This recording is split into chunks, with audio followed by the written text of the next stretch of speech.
ఆయన రాకడ దినములో మనమున్నాం. ఆ దినము సమీపించుకొలది మరి ఎక్కువగా కూడుకొనవలని వాక్యం చెప్తూ ఉంది. అయితే ఆ దినము సమీపించడం కాదు, కానీ ఆ దినములోనే మనమున్నాం. కాబట్టి మనము ఉన్నటువంటి దినము ఆయన రాకడ దినము. కాబట్టి ఈ తెల్లవారుజాము నుండే 1996 నుండి ఆయన రాకడ ఆరంభమైంది. కాబట్టి తెల్లవారుజాము అనగా వేకువ నక్షత్రం మనకి 1996లో బయలుపరచబడింది. కాబట్టి ఇప్పుడు మనము ఆయన రాకడ సమయంలో మనమున్నాం. ఎందుకంటే ఈ తీర్పు దినమే ఆయన యొక్క రాకడ. కాబట్టి ఆయన ఇంటి దగ్గరే తీర్పు ఆరంభమైంది. కనుక మనము ఆ యొక్క ఉగ్రత నుండి రక్షించబడాలంటే ఇంతకు ముందు కంటే ఎక్కువగా ఆయన సన్నిధిలో మనం కూడుకొని ప్రార్థన చేసుకుంటూ ఉండాలి. ఎక్కువగా కూడుకొని వాక్యం వింటుండాలి. ఎక్కువగా కూడుకొని ఆయన గురించి మనం కీర్తిస్తూ ఉండాలి. ఎందుకనంటే ఈ రక్షణ కనుక పోగొట్టుకుంటే ఇంకా ఉగ్రతలోకి వెళ్ళిపోవడమే, ఆ తర్వాత నిత్య శిక్షను అనుభవించడం. అంటే ఆ యొక్క పరిసయుడి వలె ఆ యొక్క నరకంలో పడి ఆ యొక్క అగ్నిలో పడి ఆడవడమే తప్ప ఇంకా కనికరం దొరకదు. అందుకే దీన్ని కడవరి రక్షణ అంటారు, అంటే చివరి రక్షణ. ఈ రక్షణ తర్వాత మనకి ఏ రక్షణ ఉండదు. మనము ఆదాము దగ్గర నుండి మనం చూసుకుంటూ వస్తే బైబిల్లో ఆయన అనేక రీతిలుగా అనేక సందర్భాల్లో అనేక మందిని ఆయన రక్షిస్తూ వచ్చాడు. అటు ఫిలిష్తీయుల నుండి రక్షించడం, అమోరీని రక్షించడం, లేకపోతే ఆ యొక్క ఐగుప్తుని రక్షించడం. ఈ విధంగా ఆయన యొక్క రక్షణ కార్యాలు అనేక సందర్భాల్లో అనేక విధాలుగా ఉన్నాయి. అలాగే 2000 సంవత్సరాలు ఆయన వచ్చి కలవరి శిలువలో రక్తముని చిందించి ఆయన రక్షణ తీసుకొని వచ్చాడు. కానీ ఇప్పుడు ఉగ్రత నుండి ఆయన ఈ మహిమ శరీరాన్ని ఇచ్చి రక్షించడానికి ఆయన వచ్చాడు. కాబట్టి ఇదే చివరి రక్షణ. దీని తర్వాత ఏంటంటే ఆ యొక్క యూదుల వైపు తిరిగిపోతాడు. ఆ తర్వాత హెర్మెగెద్దోన్ యుద్ధం ఉంది, 3వ ప్రపంచ యుద్ధం. ఇప్పుడు ప్రపంచంలో పరిస్థితులన్నీ కూడా మారిపోతున్నాయి. ఈ యొక్క వైరస్ వల్ల ఆర్థిక సంక్షోభం ప్రపంచంలో అన్ని దేశాల్లో వచ్చేసింది. ఒక దేశానికి ఒక దేశం సహాయం చేసుకునే పరిస్థితిలో లేదు. ఆర్థిక సంక్షోభం ఏమొచ్చింది చెప్పండి, ప్రపంచం మొత్తానికి వచ్చేసింది. రెండవది ఆ యొక్క చైనా, ఇండియా, లేకపోతే అమెరికా, ఇవన్నీ కూడా ఒకదానికొకటి ఆ యొక్క యుద్ధ వాతావరణాలు మనకు కనబడుతూ ఉన్నాయి. అక్కడక్కడ భూకంపాల గురించి మనం వింటూ ఉన్నాం. కాబట్టి ఈ యొక్క దినాలని కూడా ప్రమాదకరమైనటువంటి దినాలు. ఇక ముగింపులో మనం ఉన్నాం. కాబట్టి ఇప్పుడు నీవు ఆయన తోటి తిరగాలి. ఆయన తోటి తిరిగినప్పుడు ఆయన నిన్ను రాబో గుర్తుండి తప్పిస్తాడు. అంతేకాకుండా ఈ చివరి దినాలు ఈ పరిస్థితులన్నింటిలో నుండి కూడా నిన్ను ఆయన కాపాడుతాడు, రక్షిస్తాడు. అందువల్ల నీవు రాబోయే పరిస్థితుల్లో ఆ ఉగ్రత నుండి తప్పించును ఆయన అని చెప్పి దాని విషయమై నువ్వు ఈ చివరి కాలంలో ఏం చేయాలంటే, నాకు ఆ రాజ్యం కావాలని ఆయన, ఆ ఉగ్రత నుండి నన్ను తప్పించును ఆయన అని చివరి కాలంలో ఈ లోక ఆశల నుండి, లోక అపేక్షల నుండి నన్ను తప్పించును ఆయన అని చెప్పి చివరి కాలంలో నువ్వేం చేయాలంటే బహు బలముగా ప్రార్థన చేసుకుంటూ ఉండాలి. కారణం ఏమిటంటే మనము ముగింపు సమయంలో ఉన్నామన్నమాట. అన్నిటి యొక్క అంతము వచ్చి ఉన్నది. కాబట్టి ఆ ఉగ్రతను తప్పించుకోవాలంటే ఈ చివరి టైంలో ఆయన ఆశ్రయించడం తప్ప మరొక మార్గము లేదు. ఆయన పాదాల మీద పడి ఆయన బ్రతిలాడుకోవడం తప్ప. ఎందుకంటే ఇంకా ఈ రక్షణ కనుక పోగొట్టుకుంటే ఇంకా నెక్స్ట్ ఇంకొక రక్షణ లేదు. ఇంకెవరు రక్షించడానికి రారు. ఇంకా ఆయన మరలా వచ్చి రక్షించి మరలా ఇంకా అలాంటిది ఏమీ లేదు. ప్రాణం పెట్టడం కానీ అలాంటిది ఏమీ లేదు. 2000 సంవత్సరం నాడే ఆయన ప్రాణం పెట్టేశాడు. మరలా ప్రాణం పెట్టాల్సిన అవసరం లేదు. ఆ రోజులు గొర్రె పిల్ల రక్తము సరైనది కాదు కాబట్టి, అది ఒక ఛాయ్ కాబట్టి ఆయన వచ్చి రక్తం చిందించాడు. కన్యక గర్భము నుంచి రక్తం చిందించాడు. మరలా ఇంకొకరు వచ్చి రక్తం చిందించాల్సిన అవసరం లేదు. ఎందుకంటే ఆ రక్తం కంటే శ్రేష్టమైన రక్తం మరొకటి లేదు. మీకు అర్థమైందా? ఆ రక్తం కంటే శ్రేష్టమైన రక్తం ఇంకొకటి లేదు. అందువలన ఇంకొక రక్షణ ఏమీ లేదు. కాబట్టి ఈ చివరి కాలంలో రక్షించబడాలంటే ఈ యొక్క వేకువ నక్షత్రమే మనల్ని రక్షించేటువంటి నక్షత్రము. ఆ నక్షత్రముగా ఆయన ఉన్నాడు కాబట్టి ఆ నక్షత్రం మన హృదయంలో, ఆ రక్షణ నక్షత్రము మన హృదయాల్లో ఉదయించినప్పుడు నీకు ఒక మేలుకొల్పుకొలుపుతనగా మర్త్యమైన దాన్ని విడిచి అమర్త్యతను ధరించుకుంటాం. దాన్ని నిద్ర మేలుకొల్పడం అంటారు. లాజర్ని నిద్ర కోల్పడం అంటే ఏంటి చెప్పండి? బయటికి రమ్ము అని పిలవడమే నిద్ర మేలుకొల్పడం. మరణం నుండి బయటికి రా, ఆ సమాధి నుండి బయటికి రా. అప్పుడు లాజరు ఆ సమాధి నుండి బయటకు వచ్చాడు. అంటే మరణం అనేటువంటి నిద్ర, మనకు కూడా శరీరానుసారమైన మనసే మరణం. ఇప్పుడు అది సమాధి లాంటిది అనమాట, శరీరానుసారమైన మనసు.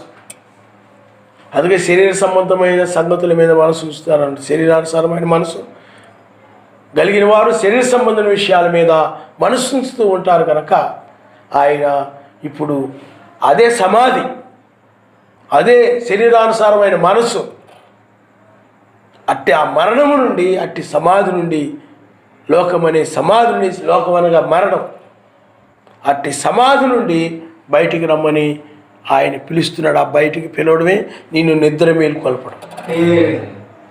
మేము నిద్ర మేలుకొనడం లే లే, భూమి మీద ఉగ్రత వస్తూ ఉంది, ప్రపంచం యొక్క నాశనం కాబోతుంది, ఆయన యొక్క ఎర్మిగద్దోనం రాబోతూ ఉంది అని.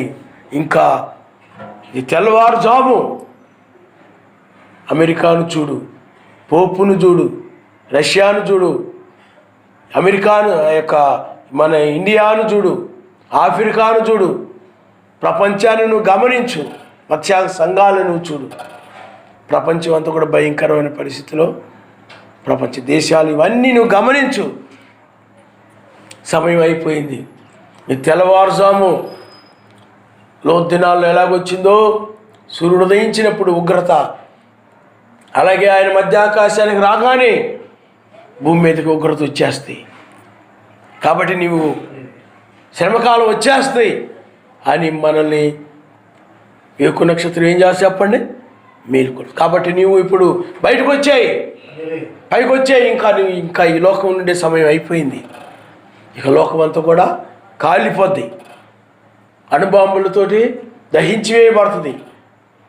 అందుకనే అమెరికా దగ్గర కంటే కూడా రష్యా దగ్గర ఇంకా బలమైన యొక్క బాంబులు ఉన్నాయి, నాశనకరమైన ఆయుధాలు ఉన్నాయి. వాటి నుండి తప్పించుకోవాలంటే మనం ఏం చేయాలి చెప్పండి? ఆ ఉగ్రతను తప్పించుకోవాలంటే ఈ దినములో మనం ఎడతెగగా కూడుకుంటూ ఉండాలి. ఈ దినం ఏం చేయాలి చెప్పండి? ఎడతెగకుండా కూడుకుంటుండాలి. ఈ లోకంలో పనులు ఇవన్నీ కూడా ఎప్పుడు ఉంటాయి. ఈ లోకంలో సమస్యలని, ఒడిదుడుకులని ఎప్పుడు ఉంటాయి. వాటిని పక్కన పెట్టేసి నీ రక్షణ కోసం, నువ్వు రక్షించబడడం కోసం, ఆ ఉగ్రతుడు తన యొక్క నిత్య శిక్ష నుండి, ఆ నరకం నుండి తప్పించుకోవడం కోసం. ఎందుకంటే ఈ జడ్జిమెంట్ లేదంటే ఆయన రాజ్యంలోకి వెళ్ళడమా, నరకంలోకి తుడిసివేయబడు, రెండు. దాని నుండి నువ్వు తప్పించుకోవడం కోసం అవన్నీ కూడా పక్కన పెట్టేసి ఆయన సన్నిధిలో కూడుకుంటుండాలి. వాళ్ళు కూడుకుంటున్నారులే, వీళ్ళు కూడుకుంటున్నారులే, నేను పర్లేదు, మా ఆయన వెళ్తున్నాడు కదా, లేకపోతే నా భార్య వెళ్ళిపోతుంది కదా, లేకపోతే మా యొక్క అన్నలు వెళ్ళిపోతున్నారు కదా, తమ్ముళ్ళు వెళ్ళిపోతున్నారు కదా, వాళ్ళు వెళ్ళిపోతున్నారు, వీళ్ళు వెళ్ళిపోతున్నారు కదా, నేను వెళ్ళకపోయినా పర్లేదులే అనుకోకండి. అలాగ చెప్పట్లేదు బైబిల్. ఆ దినములో మనం ఏం చేయాలి చెప్పండి? రక్షించబడడం కోసం కూడుకొనాలని ఉంది బైబిల్లో. ఆయన అందరూ కూడుకొని ఏం చేయాలి?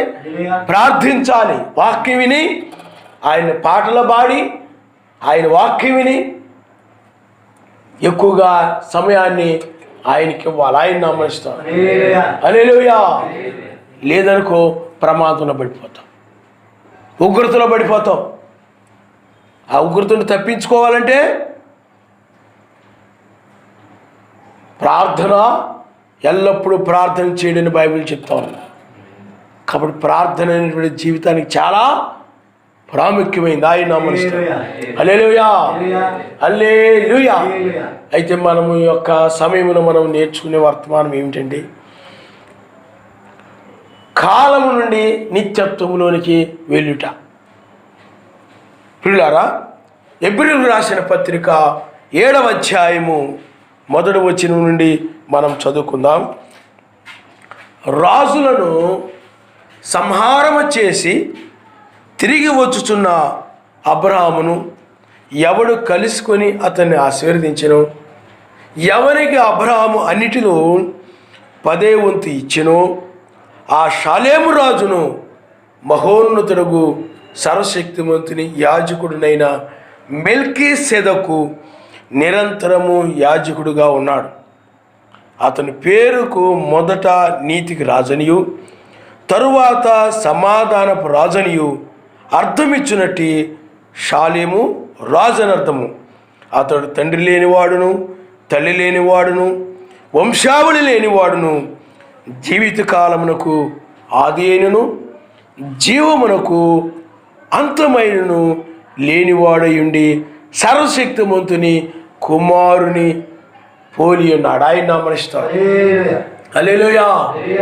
ఈయన అంటే రాజులను సంహారం చేసి, అంటే ఆ యొక్క సొదొమ గొమొర్రా ఆ పట్టణాల్లో ఆ లోతు ఆస్తిని పట్టుకుపోయినటువంటి ఆ రాజుల మీద ఆ యొక్క అబ్రహాము 318 మంది మనుషులు తీసుకుని వెళ్ళి వారితో ఆ పోరాడి ఆ రాజును సంహారం చేసి ఆ లోతు యొక్క ఆస్తిని తిరిగి తీసుకొని వస్తున్నప్పుడు, ఆ తీసుకుని వచ్చిన తర్వాత ఆ తిరిగి వస్తున్నటువంటి అబ్రహామును ఆ యొక్క మెల్కీసెదెకు అంటే షాలేము రాజు అనగా మెస్సయే, ఇప్పుడు 2000 సంవత్సరాలు ఎవరైతే వచ్చారో ఆయనే ఆ షాలేము రాజే అబ్రహాముని కలిసినప్పుడు అబ్రహాము గారు ఏం చేసి అబ్రహాము గారిని కలిసి అబ్రహాము గారిని ఆశీర్వదించినప్పుడు అప్పుడు అబ్రహాము గారు అన్నిటిలో కూడా తన యొక్క రాబడి అంతటిలో కూడా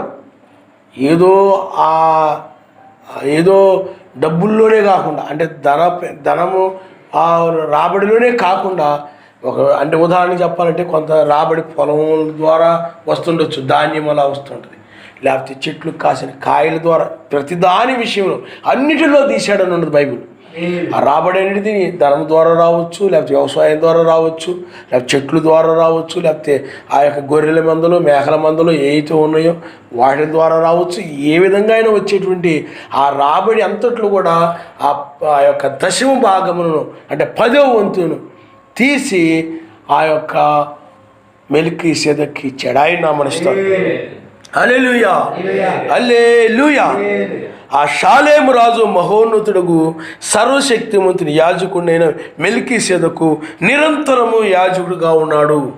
అతని పేరుకు మొదటికి నీతికి రాజనియు, తరువాత సమాధానపు రాజనియు అర్థమిచ్చినట్టు షాలేము రాజు అని అర్థం. ఆయన నామమున ఆయన నీతి, సమాధానము, పరిశుద్ధాత్మయందలి ఆనందమునకు ఆయన రాజు.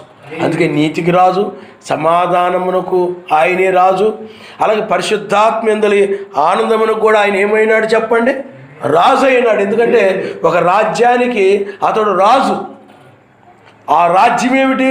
అందుకనే రోమీయులకు రాసిన పత్రిక 14వ అధ్యాయము 17వ వచనములో ఆ రాజ్యం గురించి మనం చదువుకున్నాం ఇంతకుముందు. ఇప్పుడు మరలా చదువుకుందాం. చూడండి, ఆ 14వ అధ్యాయం 17వ వచనములో సర్వశక్తిమంతుని రాజ్యము భోజనమును పానమును కాదు గాని నీతి, సమాధానమును, పరిశుద్ధాత్మేంద్ర ఆనందమునై ఉన్నది.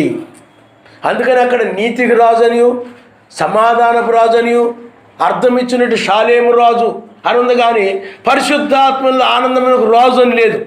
ఎందుకంటే ఆ రోజుల్లో పౌలు గారు కాలంలో అంతవరకే వాళ్ళకు బయలుపరచబడింది. అందుకని నీతికి రాజు, సమాధానకు రాజు అను. కానీ ఇక్కడ నీతి, సమాధానం, పరిశుద్ధాత్మ ఆనందం అన్నప్పుడు ఆ మూడిటికి రాజు అవుతాడు ఆయన. అందుకనే మనము చూడండి, ఇక్కడ 1వ యోహాను 1 యోహాను 5వ అధ్యాయము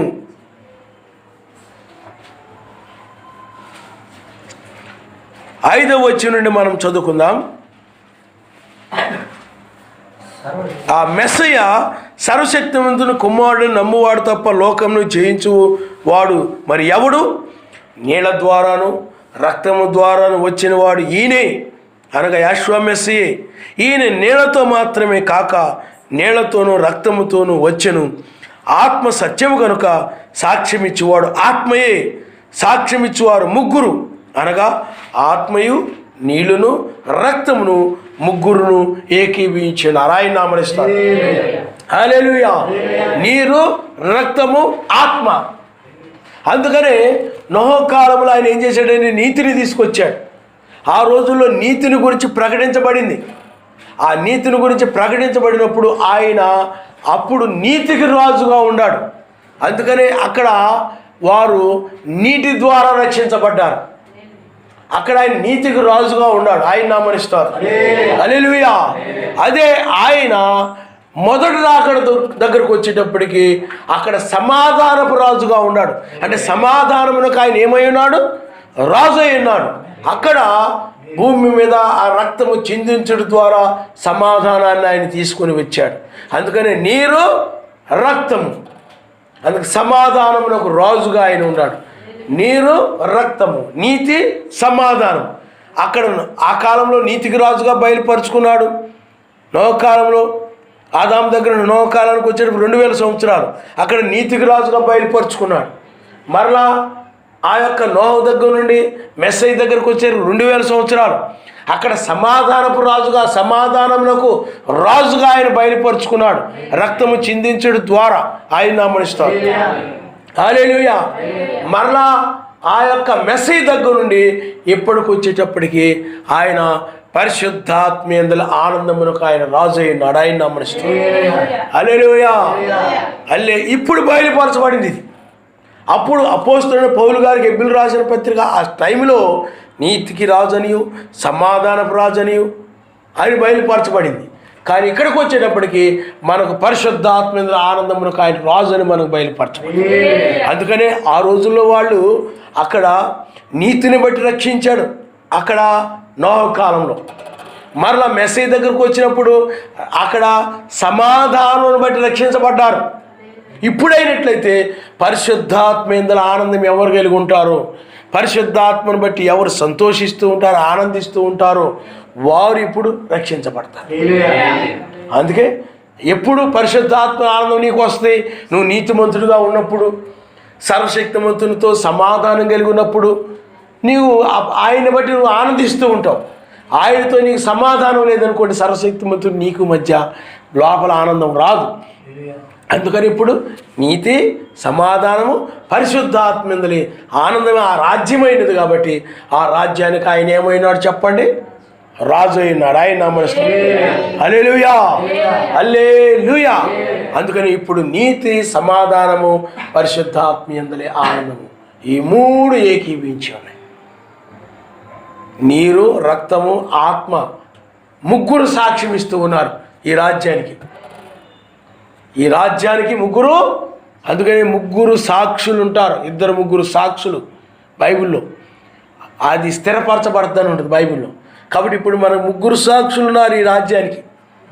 నీరు, రక్తము, ఆత్మ. ఆయన పరిశుద్ధ పర్వతం మీద ఆయన రూపాంతరం చెందినప్పుడు 3 సాక్షులు ఉన్నారు. పేతురు, యోహాను, యాకోబు. ఇప్పుడు కూడా నీరు, రక్తము, ఆత్మ ముగ్గురు ఈ రాజ్యముల గురించి సాక్ష్యం ఇస్తున్నారు. ఇది సత్యం. ఆయన నామనిస్తారు. హల్లెలూయా. ఆయన నీతికి రాజని ఆనాడు ఉన్నటువంటి నీరు, ఆయన సమాధానముకు రాజని ఆయన కార్చిన రక్తము, ఆయన పరిశుద్ధాత్మ ఆనందముకు రాజని ఇప్పుడు పరిశుద్ధాత్మ సాక్ష్యం ఇస్తున్నాయి. ఆయన అందుకని ఆనాడు నీటిని బట్టి రక్షించబడితే, ఆ తర్వాత రక్తమును బట్టి రక్షించబడితే, ఇప్పుడు పరిశుద్ధాత్మను బట్టి రక్షించబడతారు. ఆయన నామనిస్తారు. హల్లెలూయా. హల్లెలూయా. కాబట్టి ఆయన నీతి, సమాధానము పరిశుద్ధాత్మేందుల ఆనందము గల ఆ రాజ్యానికి ఆయన రాజు అయినాడు. అందుకని నీలో నీతి సమాధానము పరిశుద్ధాత్మేందుల ఆనందం ఉందంటే ఆ రాజు నీలో ఉన్నట్టే. ఆ రాజు నీలో ఉంటేనే నీతిమంతుడిగా జీవిస్తుంటావు. నీకు ఆయనకి మధ్య సమాధానం ఉంటుంది. ఆయన నువ్వు ఆనందిస్తూ ఉంటావు ఆ రాజు నీలో ఉన్నప్పుడు. అందుకని ఆ రాజు వేకు నక్షత్రం అనగా ఎవరు చెప్పండి? ఆ షాలేము రాజు. వేకు నక్షత్రం అనగా మెస్సయే, ఆయనే మెల్కీసెదకు. ఇప్పుడు ఆయన ఒక రాజ్యముగా మన హృదయంలో ఉన్నాడు.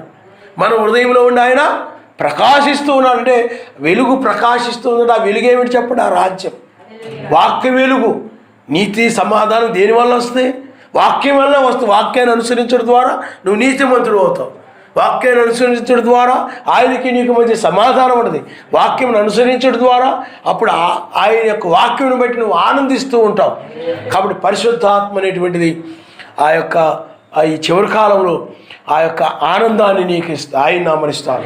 అందుకని ఆ షాలేము రాజుగా మన హృదయంలో ఉన్నాడు. నీ హృదయంలో ఉండి ఆయన నివసిస్తాడు, ఆయన నామనిస్తాడు. హల్లెలూయా. కాబట్టి ఇప్పుడు ఆయన అబ్రహాము గారిని ఆనాడు ఎవరు కలిశారో ఆ షాలేము రాజే ఇప్పుడు మనలో ఉన్నాడు, ఆయన నామనిస్తాడు. అందుకని మనం ఆయన యొక్క ఆలయమై ఉన్నాం. ఆ రాజ్యం యొక్క ఇదొక పట్టణముగా ఉన్నది. ఇది ఆయన నామనిస్తాం. హల్లెలూయా, హల్లెలూయా. ఇప్పుడు ఏమైనా చెప్పండి? పట్టణం. ఈ శరీరము ఆయన పట్టణముగా, నీతి సమాధానము. అందుకని ఇది జీవము కలిగిన పట్టణం, ఆయన నామనిస్తాం. ఎప్పుడున్నటువంటి యెరూషలేములో ఏమి లేదు చెప్పండి? జీవం లేదు. ఇది జీవము కలిగినటువంటి రాజ్యం, ఆయన నామనిస్తాం. హల్లెలూయా. ఏదో గోడలు, ఏదో రాళ్లతోటో రప్పలతోటో వాటితో రాజ్యం కాదు. ఇది ఆత్మ సంబంధమైనటువంటి రాజ్యం. అయితే ఈ రాజ్యము మన మధ్యకి వచ్చి ఉన్నది. అందుకని మన మధ్య ఆయన రాజ్యం ఉందంటే ఏమిటి చెప్పండి? నీతి ఉంటుంది, సమాధానం ఉంటుంది, పరిశుద్ధాత్మయందలే ఆనందం ఉంటుంది. అందువల్లే నీతి సమాధానం ఎక్కడ కూడా విరోధం ఉండదు, కలహం ఉండదు, వైరం ఉండదు, దురాలోచనలు ఉండవు, ఆ దురభిప్రాయాలు ఉండవు. ఏముంటుంది చెప్పండి? సమాధానం ఉంటుంది అనమాట. అందుకని ఎదురుగా ఉన్నటువంటి సహోదరుని ప్రేమించడమే దూరంగా ఉన్నటువంటి సర్వశక్తిమంతుడిని ప్రేమించడం. ఆ విధమైనటువంటి సమాధానం ఉంటుంది అని ఆయన నామనిస్తాం. హల్లెలూయా.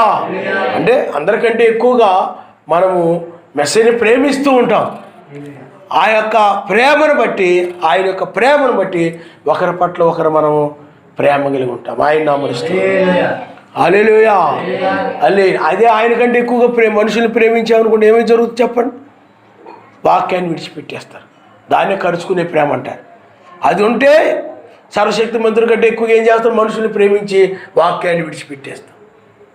దాన్ని నాశనకరమైన ప్రేమ అంటారు. కానీ మనం అన్నిటికంటే ఎక్కువ వాక్యాన్ని ప్రేమిస్తాం కాబట్టి ఆ వాక్యాన్ని బట్టి ఒకరి పట్ల ఒకరు ఏం కలుగుంటాం చెప్పండి? దాన్ని ఆత్మ సంబంధమైనటువంటి ప్రేమ, ఆయన నామనిస్తాం. అదే ఆ ప్రేమే ఆయనే తలరాయి. విశ్వాసము, సద్గుణము, జ్ఞానము, ఆశానిగ్రహము, సహనము, దైవభక్తి, సహోదర ప్రేమ, ఆయన నామనిస్తాం. హల్లెలూయా, హల్లెలూయా. కాబట్టి ఈయన ఏమై ఉన్నాడంట? ఆదియు అంతము లేనివాడు. ఆదియు చూడండి, ఆయనతో తండ్రి లేనివాడును, తల్లి లేనివాడును, వంశావళి లేనివాడును, జీవిత కాలమునకు ఆది అయినను అంతమైనను లేనిటువంటి వాడు, ఆయన నామనిస్తాడు. హల్లెలూయా. ఈయనకి ఏమి లేదు చెప్పండి? ఆది లేదు, అంతము లేదు. ఇప్పుడు నువ్వు ఉండవు, పుట్టావు, లేకపోతే మనిషి ఉన్నాడు, పుట్టాడు, లేకపోతే చెట్లు ఉన్నాయి, లేకపోతే జంతువులు ఉన్నాయి, పుడతాయి, చచ్చిపోతాయి. వాటికి ఆరంభం ఉంది, అంతము ఉంది.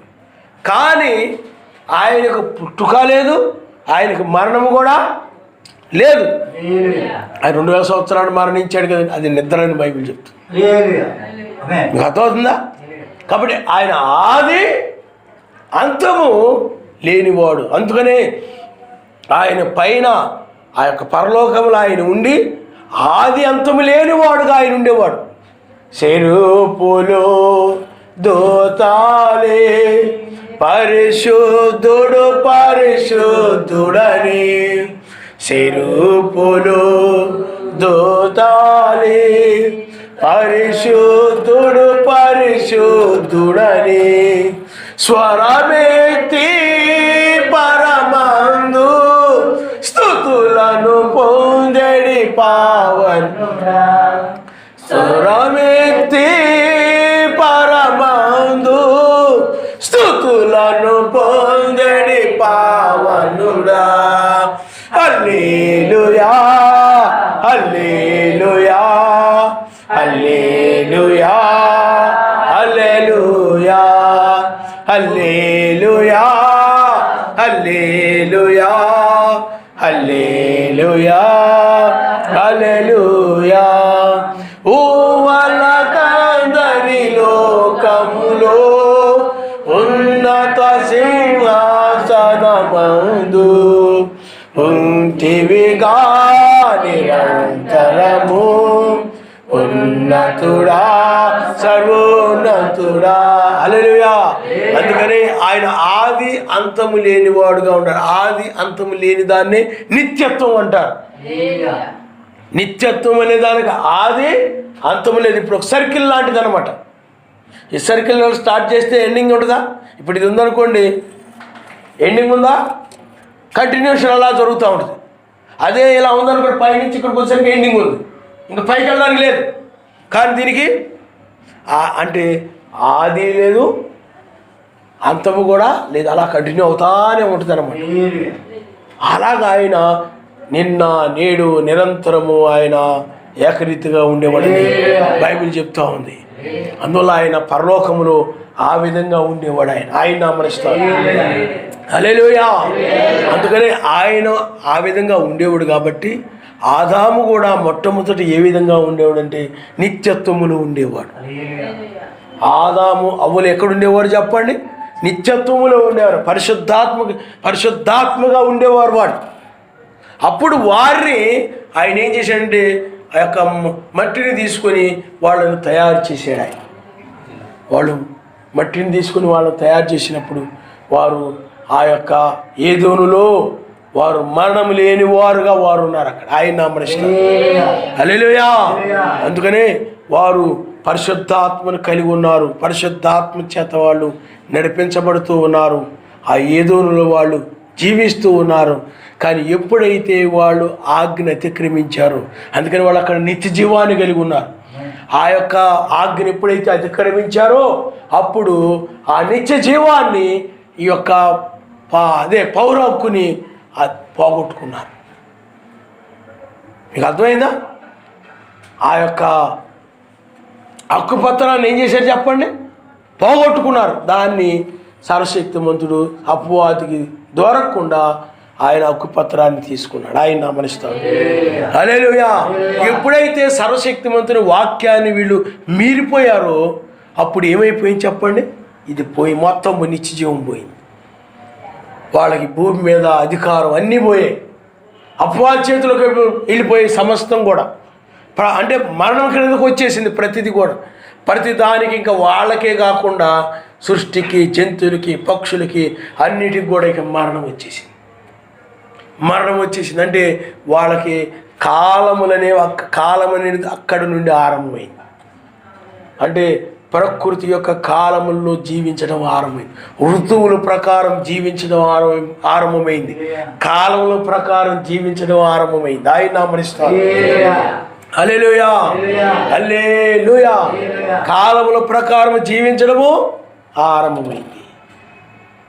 పురులారా, అందుకనే మెస్సయ్య కాలములో ఉన్నటువంటి మనల్ని మరలా నిత్యత్వములోని తీసుకుని వెళ్ళడానికి ఆ నిత్యత్వములో ఉన్న ఆయనే మరలా శరీరధారిగా భూమి మీదకి వచ్చాడు. ఆయన నామనిస్తాడు. హల్లెలూయా. అందుకనే చూడండి, తిమోతిలకు రాసిన పత్రిక, మొదట తిమోతిలకు రాసిన పత్రిక 3వ అధ్యాయము 16వ వచనంలో మనం చూద్దాం. నిరాక్షేపముగా సర్వశక్తిమంతుని గూర్చిన మర్మము గొప్పదై ఉన్నది.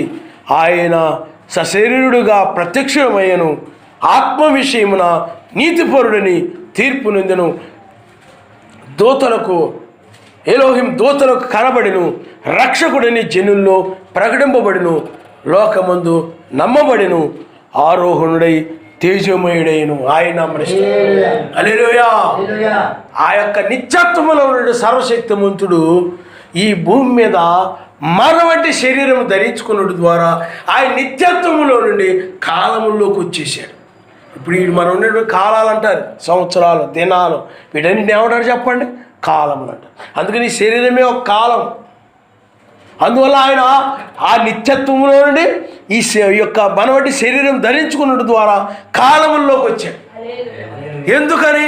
కాలములో నుండి మనల్ని విమోచించి ఆ యొక్క నిత్యత్వములోనికి చేర్చుట కొరకై, ఆయన కలిగి ఉన్న నిత్యత్వములోనికి మనల్ని చేర్చుట కొరకై ఆయన శరీరము ధరించుకుని భూమి మీదకి వచ్చి ఆ యొక్క 2000 సంవత్సరం నాడు కలవరి శిలువలో రక్తాన్ని ఆయన చిందించాడు. ఆయన నా మనిషి.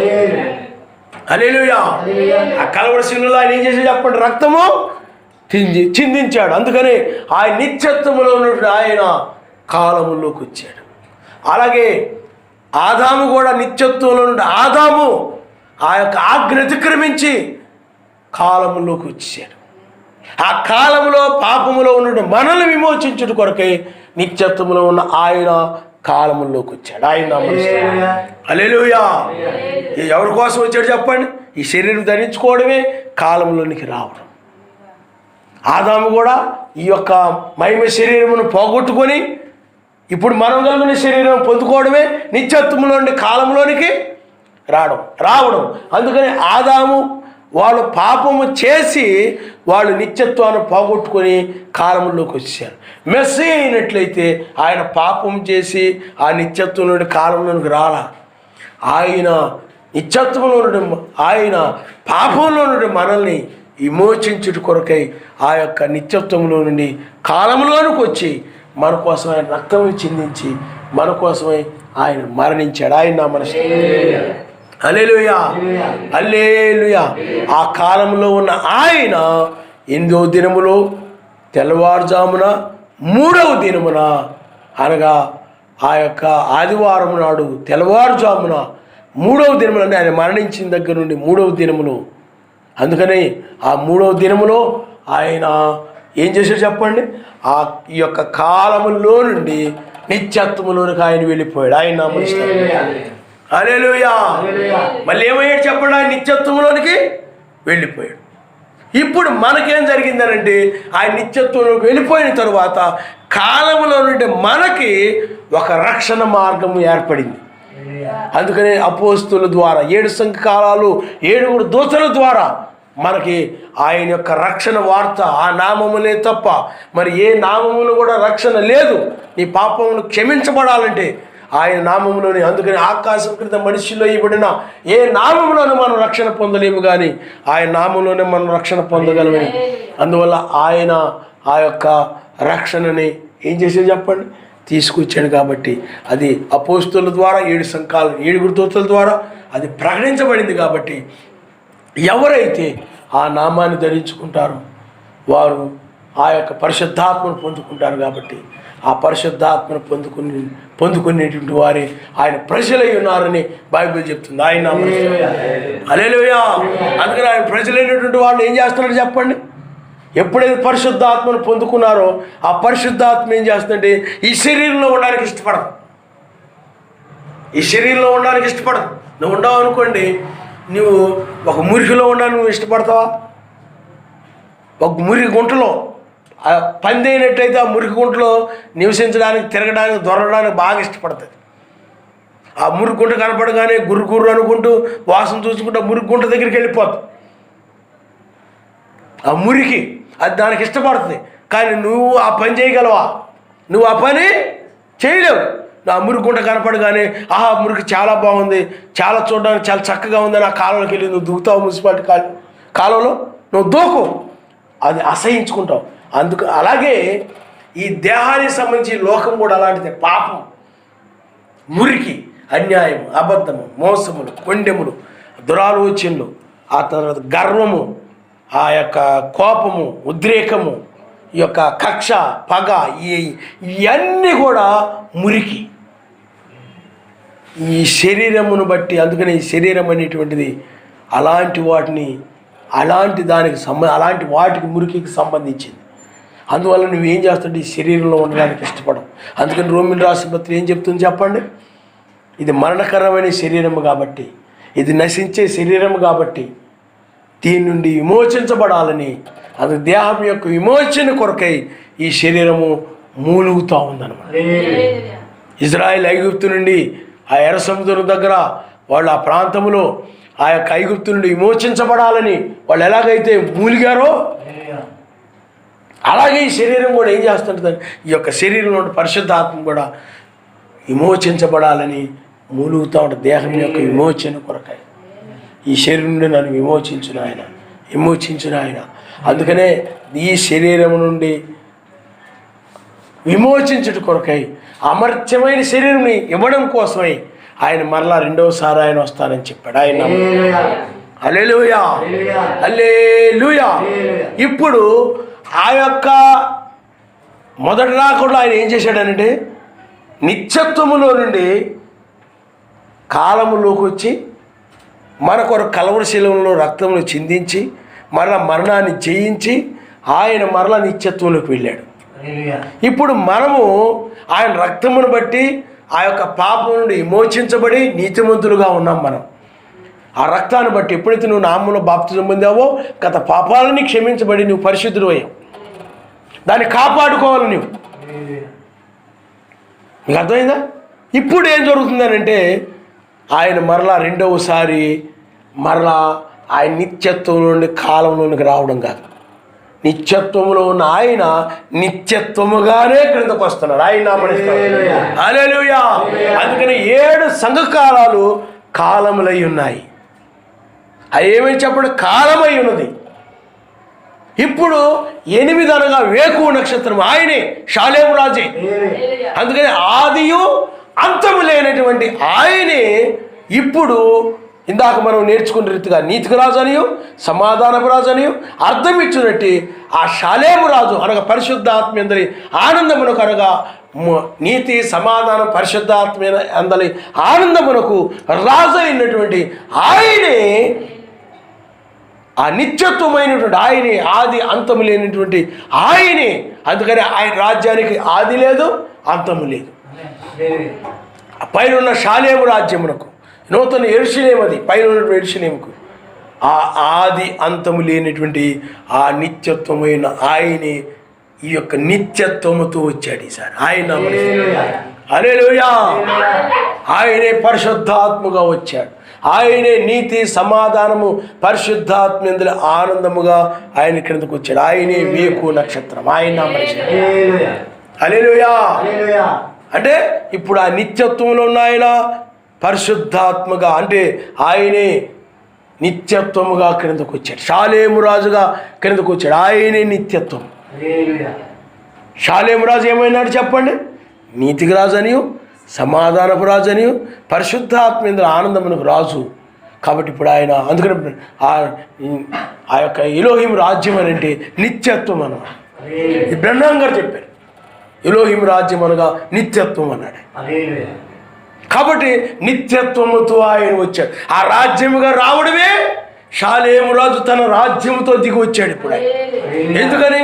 భూలోక రాజ్యమును ఆయన నాశనం చేసి తన రాజ్యమును స్థాపించడం కొరకై ఇప్పుడు ఆయన మొదట మన దగ్గరకు వచ్చి మనల్ని ఆయన రాజ్యంలోనే చేర్చి మనల్ని పైకి తీసుకొని వెళ్ళి అప్పుడు ఈ లోక రాజ్యాలను నాశనం చేసి తన రాజ్యమును ఆయన భూమి మీద తీసుకొస్తాడు ఆయన. అందుకని ఆయన ఇప్పుడు ఏం చేశాడంటే ఆయన రాజ్యంతో రావడమే నిత్యత్వంతో రావడం. ఆ రాజు నిత్యత్వముతో కిందకు వచ్చాడు. ఆయన నామనిస్తాడు. హల్లెలూయా. ఇప్పుడు ఆయన నిత్యత్వముతో వచ్చాడు కూడా. అందుకని 8 అనగా నిత్యత్వం. 8 అనగా ఏమైనా చెప్పండి? నిత్యత్వం. ఇప్పుడు మనము ఆ యొక్క కాలములో ఉండే మనం ఇప్పుడు నిత్యత్వంలోకి వెళ్ళిపోతున్నాం. ఆయన నామనిస్తాడు. అంటే 7 సంఘకాలాల తర్వాత 8 నిత్యత్వం. కాబట్టి ఇప్పుడు కాలములో ఉండే మనము నిత్యత్వంలోకి వెళ్తున్నాం, అదృశ్యంగా వెళ్తున్నాం. ఒకసారి ఏం జరుగుతుంది చెప్పండి? ఈ తెల్లవారుజాము ముగియగానే అప్పుడు ఈ శరీరము మార్పు చెందుతుంది. అంటే అప్పుడు ఈ శరీరము కాలంలో నుండి నిత్యత్వంలోకి వెళ్ళిపోద్ది. ఆయన నమ్మనిస్తాం. హల్లెలూయా, హల్లెలూయా. కాబట్టి అందువలన ఇప్పుడు మనము ఆయనేమో నిత్యత్వం అన్నాడు, ఆయన డైరెక్ట్గా నిత్యత్వంతో ఎందుకంటే మనకు దాన్ని ఇవ్వడానికి.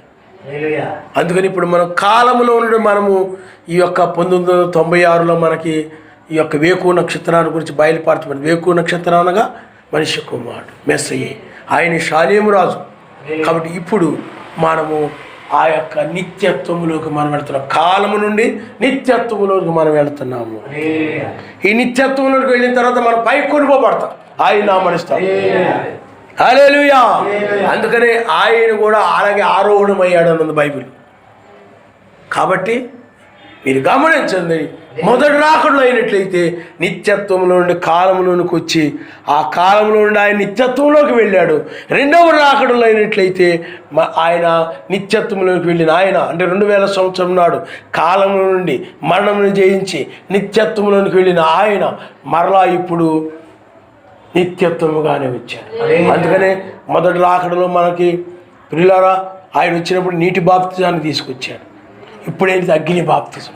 అందుకని మనం నీటి బాప్తిజం పొందినప్పుడు సంఘశాఖ నుండి వెలుపులకు వచ్చేసాం, అనగా మత్స్యాగ సంఘాల నుండి వెలుపులకు వచ్చేసాం. ఇప్పుడు అగ్ని బాప్తిజం ద్వారా ఏం జరుగుతుంది చెప్పండి? నీలో లోకము సమస్తం అంతా కాల్చివేయబడి, నీవు మొత్తం కాల్చివేయబడి నీతి సమాధాన పరిశుద్ధ ఆత్మేంద్ర ఆనందం కలిగిన వ్యక్తిగా మారతాం. ఇక ఇవన్నీ కూడా నీతి అంటే అసూయ, ద్వేషము, ఈ కుళ్ళు కుతంత్రం కలిగి ఉండి గర్వం కలిగి ఉండి నీతిమంతుడు అనరు. నీకు అర్థమైందా? నీతిమంతుడైంది జాలి, కనికరము, ఈ యొక్క దయాళత్వం, మంచి లక్షణాలు కలిగి వాక్య ప్రకారంగా నడిచేవాడిని నీతిమంతుడు అంటారు. ఆ సమాధానం, పరిశుద్ధాత్మేంద్ర ఆనందం, ఇట్లా నువ్వు రావడం ద్వారా నీవేమైపోయింది చెప్పండి?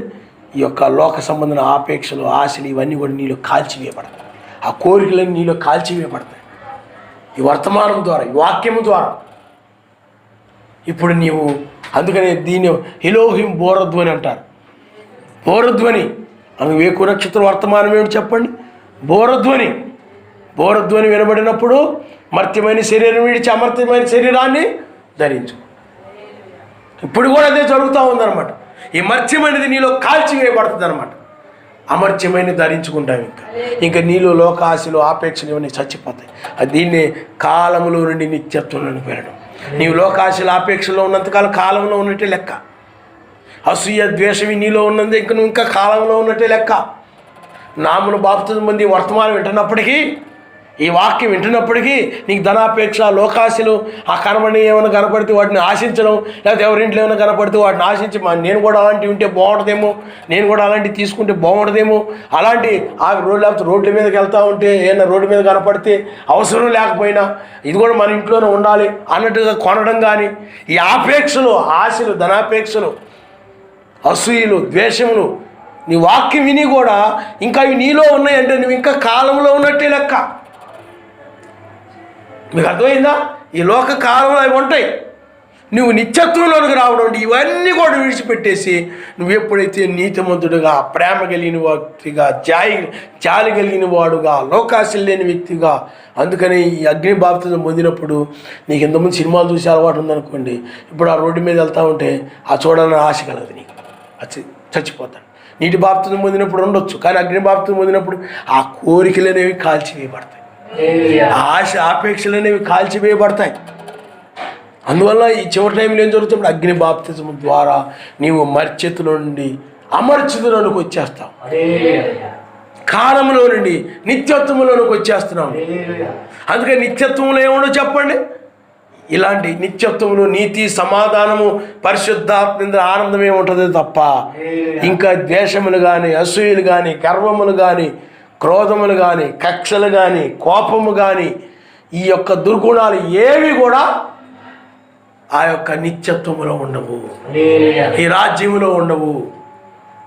అందువల్ల ఇప్పుడు మనము కాలములో నుండి నిత్యత్వంలోకి వెళుతున్నాం. నిత్యత్వంలోనికి వచ్చిన వారు మాత్రమే పై కొలుపబడతారు, మిగతా వాళ్ళు విడిచిపెట్టబడతారు. నువ్వు నమ్ముకొని వాక్యం వింటూ కూడా నువ్వు ఆయన ఇప్పుడు ఈ వర్తమానం వినకముందు ఎలా ఉన్నావో ఇప్పుడు కూడా నువ్వు అదే విధంగా, అదే స్వభావం, అదే ఆలోచనలో ఏ మార్పు లేకుండా కనుక ఉన్నట్లయితే ప్రమాదంలో పడిపోతావు, విడిచిపెట్టబడతావు. నిత్య శిక్షకి వెళ్ళిపోతావు. అందువల్ల ఇప్పుడు నీకు ఏం జరుగుతుందంటే ఈ వర్తమానం వలన లోతు ఎలాగైతే మర్త్యమైన నశించే లోకాన్ని విడిచిపెట్టి నాశనం దానిలోకి వచ్చేసాడు, అలాగే నీవు కూడా బైబిల్లో ఆ యొక్క దానియేలు నశించేటువంటి ఆ యొక్క గుహ నుండి అతను పైకి ఎలాగ వచ్చేసాడు, నీవు కూడా ఈ నశించే వాటన్నిటిలో నుండి, కాలిపోయేటి వీటన్నిటిలో నుండి అసూయ, ద్వేషము, లోకాశలు ఇవన్నీ కూడా కాలిపోతాయి. వీటన్నిటిలో నుండి నీవు ఈ యొక్క నిత్యత్వములోకి వచ్చి ఉంటావు. అవన్నీ నీలో పోయి నీతి, సమాధానము, పరిశుద్ధాత్మని ఆనందము, ఈ యొక్క ప్రేమ కలిగి ఎప్పుడైతే నువ్వు నడుస్తుంటావో అప్పుడు నిత్యత్వంలోకి వచ్చేసావు. ఇంకా శరీరం ఇంకా మారలేదు, కానీ నువ్వు ఆలోచనలో నిత్యత్వంలోకి వచ్చావు. ఇప్పుడు కాలంలో నుండి నిత్యత్వంలోకి వచ్చావు. ఇప్పుడు ఎప్పుడైతే అలా వచ్చావో ఈ శరీరం మార్పు చెంది పైకి వెళ్ళిపో. ఆయన నామనిస్తాం. అందుకనే ఆయన మొదటి రాకడలో పిల్లరా, మొదటి రాకడలో ఆయన కలిసినప్పుడు అద్భుతాలు, సూచక్రియలు, మహత్కార్యాలు అనేక మంది చూశారు. అపోస్తలులు కలిసినప్పుడు నామములో బాప్తిజం పొంది రక్షణ పొందారు. ఇప్పుడు నువ్వు మెస్సయ్య నిన్ను కలిసినప్పుడు కాలంలో నిత్యత్వంలోకి వచ్చేస్తావు. ఆయన హల్లెలూయా. ఇప్పుడు కలవడం వల్ల ఏం జరుగుతుంది చెప్పండి, నువ్వు కాలంలో నుండి నిత్యత్వంలోకి వచ్చేస్తున్నావు. అలాగే బ్రహ్మాం గారిని, జాన్సన్ గారిని కలిసినప్పుడు, నీవు ఆ దూతను కలిసినప్పుడు, ఆ వర్తమానికులను కలిసినప్పుడు బ్రహ్మాం గారు ఏం చెప్పారంటే పాస్టర్ అంటే దూత అని చెప్పాడు. జాన్సన్ గారు ఉన్నారు, లేకపోతే ఇంకా ఈ లౌదీసం కాలంలో ఆయన కోసం నిలబడిన వాళ్ళు ఉండొచ్చు, పాస్టర్లు సత్యం కోసం నిలబడిన వాళ్ళు ఉండొచ్చు. వారిని కలిసినప్పుడు నీవు ఆ మెసేజ్ గురించి తెలుసుకొని నీవు ఆ యొక్క రక్షణను పొందావు, నామములో బాప్తిజం పొందావు. ఇప్పుడైనట్లయితే ఆయన నిన్ను కలిసినప్పుడు, ఆ రోజుల్లో అపోస్తులను 7 దూతలు కలిసినప్పుడు, అనగా ఆ వర్తమానం ద్వారా మెస్సయ్యని కలిసినప్పుడు వాళ్ళు రక్షణ పొందారు, పాప క్షమాపణ పొందారు, పరిశుద్ధాత్మను పొందుకున్నారు. ఆ రోజుల్లో వారి వర్తమానం ద్వారా మెస్సయ్యని కలవడం వలన వారు పరిశుద్ధాత్మను పొందుకున్నారు. ఇప్పుడు నీవు అయినట్లయితే కాలంలో నుండి ఇప్పుడు వేకువ నక్షత్రము కలవడం ద్వారా చీకటిలో నుండి వెలుగులోనికి వచ్చినట్లే కాలంలో నుండి నిత్యత్వంలోకి వచ్చేస్తున్నావు. ఆయన హల్లెలూయా. అందుకని నిత్యత్వం నువ్వేమీ ఉండవు. అందువల్ల ఆది అంతము ఆయన ఎలాగైతే లేనివాడుగా ఉన్నాడో, ఎప్పుడో ఆయన శరీరంలో నీవు ఉన్నావు, ఆయనలో నీవు ఉన్నావు, కానీ ఇప్పుడు మరలా ఆ నిత్యత్వంలోనికి వెళుతున్నావు. ఆయన నామనిస్తాం. అందువల్ల ఇప్పుడు మనం కాలంలో నుండి నిత్యత్వంలోనికి వెళ్ళే సమయం. ఆ తర్వాత మనం 1000 ఏళ్ల పాలనలోకి వెళతాం. అందుకని ఆదాము దగ్గర నుండి నోహ కాలానికి 2000 సంవత్సరాలు, నోహ దగ్గర నుండి మెస్సీ వరకు 2000 సంవత్సరాలు, మెస్సీ దగ్గర నుండి ఇప్పటి వరకు 2000 సంవత్సరాలు, 6000 సంవత్సరాలు అనగా 6 దినములు. 7వ దినం అంటే 1000 ఏళ్ల పాలన. అందుకనే మనం ఈ యొక్క నిత్యత్వము కలిగిన మనము పై కొనిపోబడతాం, మధ్యాకాశానికి కొనిపోబడి అక్కడి నుండి మరలా 1000 ఏళ్ల పాలనలోకి వస్తాం. దాన్ని 7వ దినం అంటారు. ఎందుకంటే 1000 సంవత్సరాలు అనగా ఆయన దృష్టిలో ఒక దినంతో సమానం. ఒక దినం అనగా 1000 సంవత్సరాలు. కాబట్టి 1000 ఏళ్ల పాలన అంటే ఒక దినంతో సమానం. అందుకని ఇప్పుడు 6000 అయిపోయింది, 7వ దినం 1000 ఏండ్లు. అది అయిపోయిన తర్వాత మరలా 8వ దినం ఉందన్నమాట. అప్పుడు మరలా ఆయన ఏం చేస్తాడనంటే భూమిని శుద్ధి చేస్తాడు. అందుకనే అర్మగెద్దోను యుద్ధంలో 1000 ఏళ్ల పాలనకు శుద్ధి చేయబడుతుంది. మరలా 1000 ఏళ్ల పాలన తర్వాత ప్రపంచంలో అనగా భూమికి అగ్ని బాప్తిజాన్ని ఇచ్చేస్తాడు.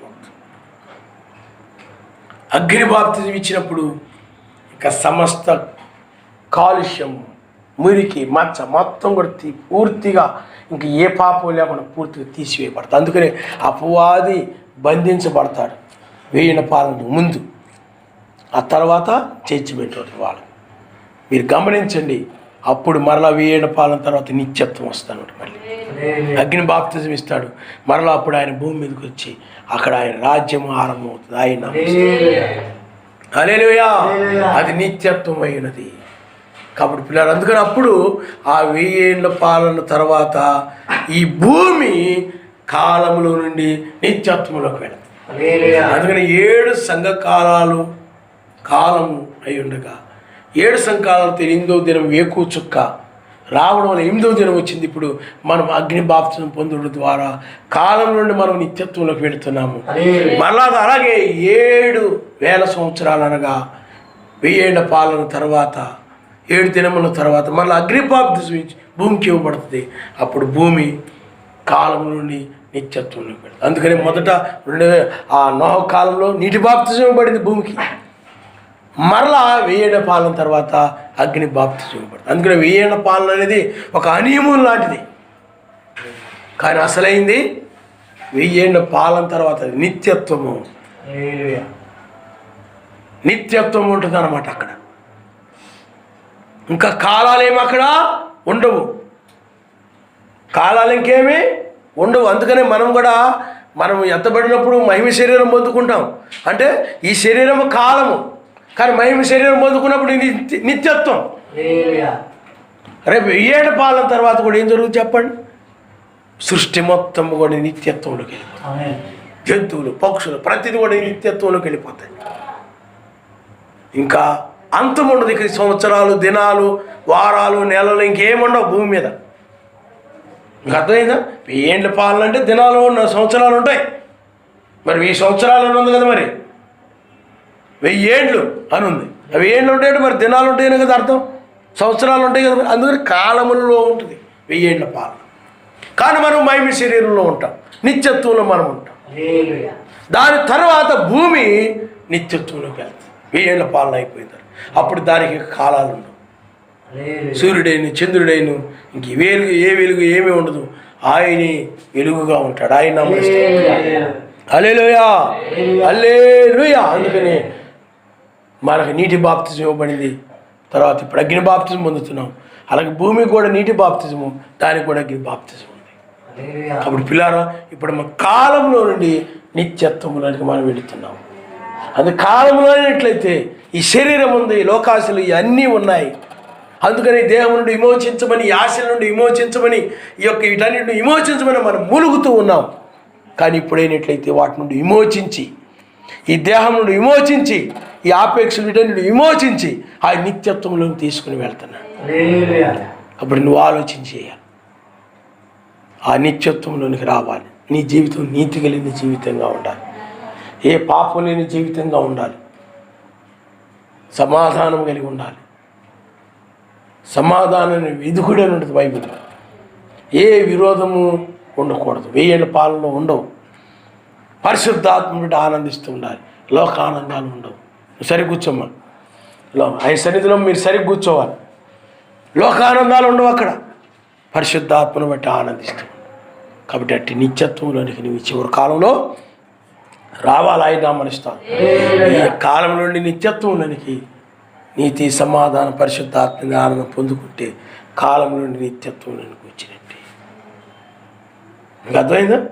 అవి కానీ నువ్వు పొందుకోకపోతే ఇంకా కాలంలో ఉన్నట్టే. అందుకని రేపు ఉదయం ఎత్తబడిన తర్వాత కాలంలో ఉన్నవారే ప్రమాదంలో పడతారు, శ్రమకాలంలో పడిపోతారు.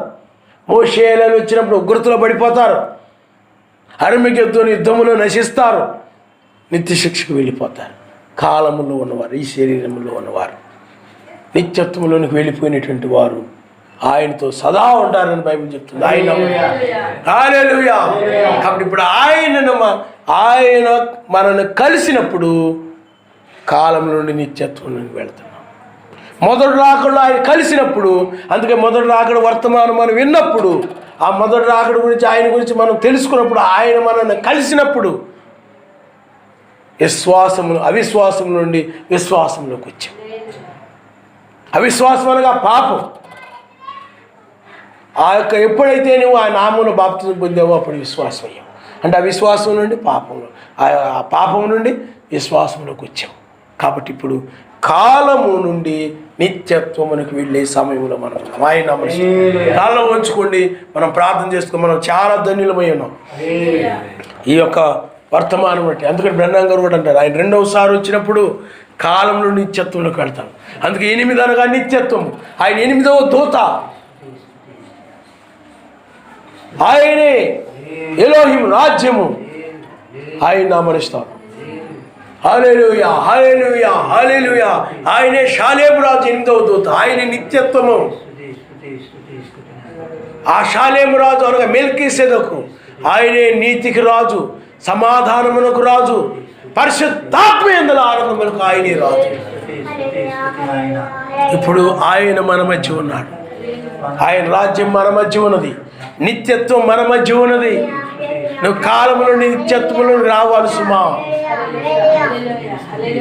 ఆదాము నిత్యత్వం నుండి కాలంలోనికి రావడం వలన అసూయ, ద్వేషము, పాపము ఇవన్నీ వచ్చేసాయి.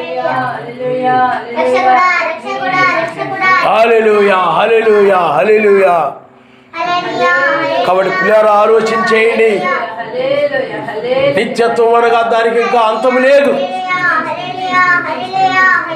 ఇన్ని సంవత్సరాలు అనేది లేదు, అనగా ఇన్ని నెలలు అనేది లేదు. నెలలు కానీ, వారములు కానీ, దినములు కానీ, ఇంకా సంవత్సరాలు కానీ ఏమి ఆ నిత్యత్వమును ఉండవు.